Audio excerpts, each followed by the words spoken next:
Acid reflux is the worst. I had it so bad that I completely lost my voice for 8 years. That really sucked. So I like to teach people how to avoid these scenarios. So in this video, I'm going to teach you the 6 most common diet-related mistakes when it comes to fixing acid reflux. And we're going to count them down from 6 all the way down to number 1, which is the biggest and most common mistake that seems to have the ability to just prolong your acid reflux indefinitely, or at least for 8 years. And if you can't talk for 8 years, I'll let you know that you're going to annoy some people and some people are going to annoy you. So let's avoid that scenario.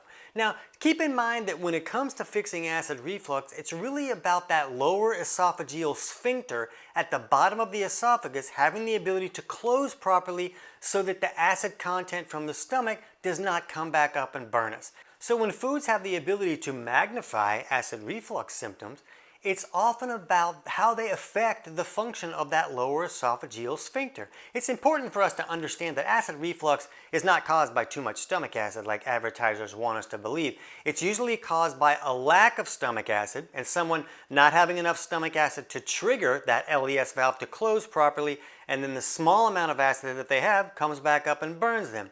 Or there could be a problem where a hiatal hernia is restricting that valve from closing correctly, or there's a lax LES valve where it's just not tightening the way that it should, or someone will have some type of bacterial overgrowth in the stomach that's creating gases and pressure and pushing things back up. And for a lot of people, it'll be a combination of those issues. I had quite a few things going wrong that I had to work through to figure out how to fix, which is why it took me so long to get my voice back. So let's jump into these major mistakes. And mistake number 6 is eating a diet with too much high fat or fried foods. Now keep in mind that I'm not saying this because fat is bad for you. Dietary fat is not bad like we used to believe back in the 80s when we thought mullets and breakdancing was a good idea. Dietary fat can be very beneficial. But for some people, when that diet has too much fat in it or too much fried food and the fats that are associated with those fried foods, it has the ability to loosen that LES valve and allow that reflux to come back up. Now, I'll put links to studies in the description below this video that go over all this stuff in more depth and you can dig into it a little bit more. And the trick with this high fat problem is that it doesn't affect everyone. It only seems to loosen that LES valve for some individuals. Mistake number 5 is diet misconceptions. And that's either people believing that what they eat doesn't matter. They have reflux no matter what, so it doesn't matter what they eat. What we eat really matters. It really affects how the body functions. So if we're eating out of a vending machine and eating all this garbage, it's going to create problems eventually. It could also mean there's misconceptions about people believe that they can fix their acid reflux just with diet changes. And in most cases, it's not going to happen. We're going to talk about a lot of diet changes that can relieve some symptoms, but if someone has digestive malfunctions going on, like low stomach acid or some type of bacterial overgrowth, they have to correct those malfunctions or they're not going to fix their reflux long term. So don't view it like food alone is going to fix this. It's just not going to for most people. Mistake number 4 is eating the wrong size, speed, or timing for your meals. A lot of people will eat way too much at once, and that's a lot harder for the body to break that down. So if someone's making a low amount of stomach acid, which can happen for a wide variety of reasons, then it's going to be harder to really break that food down. It's going to take longer, and more of that food is going to come back up. So if we can keep those meals smaller while we're having digestive malfunctions, that reduces the odds of that stuff coming back up. Same with the speed at which we eat. If we're just cramming stuff down our gullet and we're not properly chewing it, then we're making that digestive process even harder when there's already digestive malfunctions. Now, if somebody really has their digestion working well, they don't have to chew as much and they get away with it. They do okay. But if you're having acid reflux, there are malfunctions going on. So you have to put a little bit more effort into it.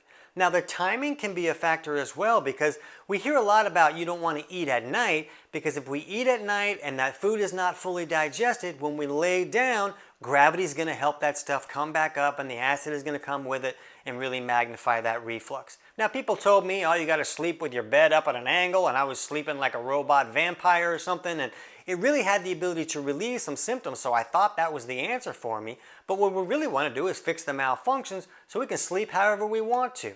But while digestion isn't working correctly, eating slower, chewing more, making those food particles a lot smaller so they're easier to digest, not being stressed while we eat. When we stress, that turns off our digestive system even more. So if your digestion is already a little bit broken, do you really want to break it more? Simmer down, eat your lunch slow, and relax. And then the timing, if we can eat before we go to bed, 2 to 3 hours at least, a lot of people will do a lot better. You'll be able to avoid this once you fix the problems, but these are the steps that you want to take now. Mistake number 3 is overdoing caffeine or carbonated drinks. Caffeine is another one of these things that has the ability to loosen that LES valve and restrict its ability to close properly. So this can affect a lot of people, and it can create reflux for a lot of people. That's why you hear people saying don't have coffee by itself. You got to put food in there, and they want you to put food in there because that food is going to generate more stomach acid to allow that valve to trigger to tighten up more. So if the caffeine is loosening that LES valve, if you have some food in there, at least you're going to produce a little bit more HCl to try and trigger that to close back and tighten a little bit better. And when we look at the carbonated things, you'll see studies that show that, oh, this is not a problem, and you'll see studies that, oh yeah, this was a really big problem. And it's going to vary from person to person, because the people where this is going to be a problem is the people who have some type of bacterial overgrowth, either in the stomach or in the small intestine where that bacteria really shouldn't be. So they're creating a lot of gases on their own, and all that pressure pushes things back up. Well, if you put bubbly water in there, that's putting more gas in there and magnifying a problem already there, and is going to create a lot of reflux for some people. And I also want to group in here another mistake, which can be to eat too many carbohydrates or sugars. And we're going to talk about another aspect of this in a second, but this is another way that if someone has a bacterial overgrowth, putting too many sugars or carbs in there really activates this bacteria, and they create a lot more gases, and then they're going to push up a lot more stuff. But for some people, if they eat too few carbs, that has the ability to loosen up that LES valve. And some people feel like, well, when you reduce carbs a lot, you kind of have to increase fat a little bit, and it's that fat going higher that has the ability to loosen that LES valve. But I've seen with a lot of clients, just when they reduce carbs too much, that loosens the LES valve. So you have to find the right fit that works for you. It's usually going to be lower carbohydrate diet with real food carbohydrate sources. So not like a toaster pastry.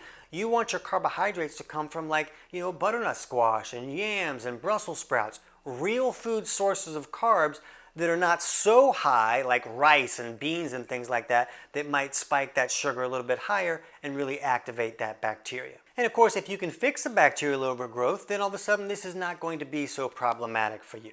Now, mistake number 2 is avoiding all foods that cause reflux. So this is what I did for a really long time, and I would eat a food and I'd get really bad reflux, and I'm like, oh, I can't eat that food. And then I just started associating it with everything. Oh man, I watched an episode of Alf last night and I got reflux. I can't watch Alf. Hey, I'm gonna stand here against this wall like this, and I'm not gonna move for 2 hours, and then I won't get reflux. So that's what I do. Can you turn down the TV? TV's too loud. That causes reflux for me. And so I just started running in horror from everything. I had 4 foods I could eat. I had 4 foods that I felt like I could eat and still be a human. So it's just not the right thing to do it, because a lot of different factors can cause reflux at different times, and it's hard for you to understand exactly what's going on. Now we're talking about some foods here that have the ability to loosen up the LES valve for some people, and all those things are good to avoid. Just try not to view it like, oh, I had food, because if a food has more protein, that's going to generate more stomach acid.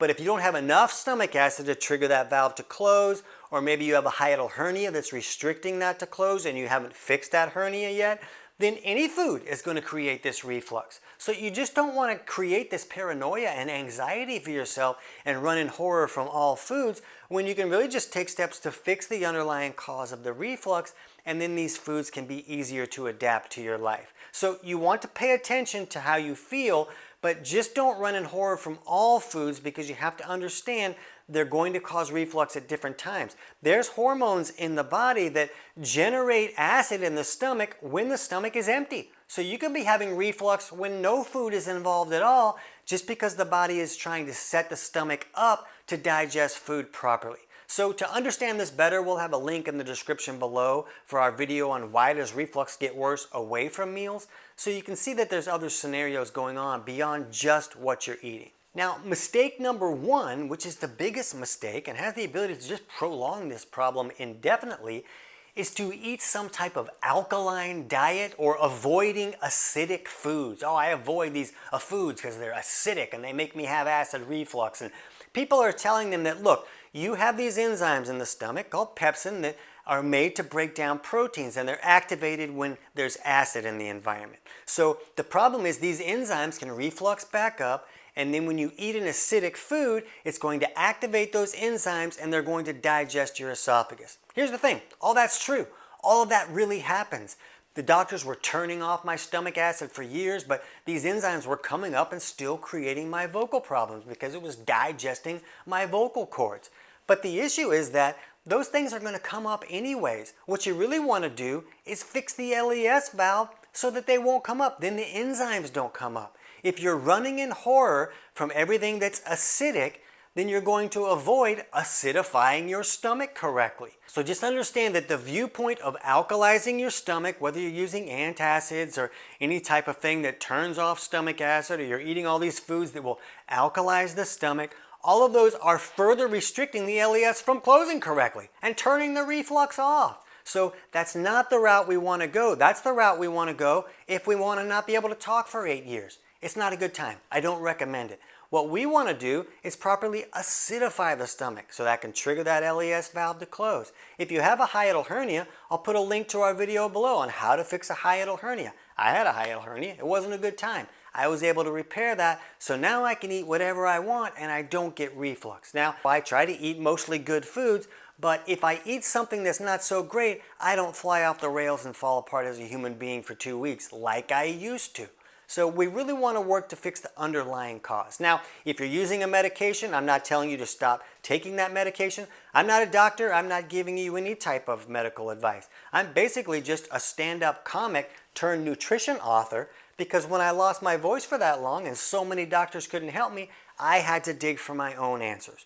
And now for 20 years, I've been helping health professionals in more than 40 countries learn how to help their clients fix the actual underlying causes of problems instead of just covering up the symptoms. So if you want to learn how to fix the underlying causes of these reflux while you're taking these steps with your diet to relieve your symptoms a little bit, then we have a lot of videos on reflux. We also have a totally free digestion course. I'll put the link to that free course in the description below, and that'll walk you through figuring out which aspects of digestion are not working correctly and steps you can take to improve those.